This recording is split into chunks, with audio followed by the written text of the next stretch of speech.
Aluminum extrusion handles for nice, comfortable, attractive handles.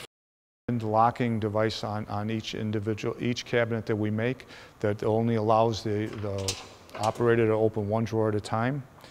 It's a mechanical locking, so there's no bypass on here. There's no trigger on the drawers that you can bypass.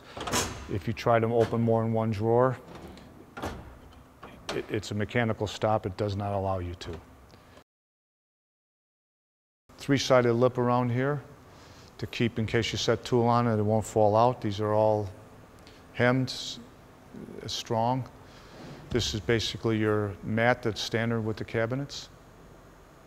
The double slide. The double slide drawers. Yeah, these are rated for 440 pounds. Very easy to open and close. Just one hand with a couple fingers.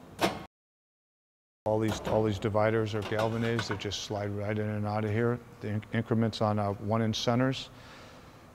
Take them in and out, depends on the customer's needs.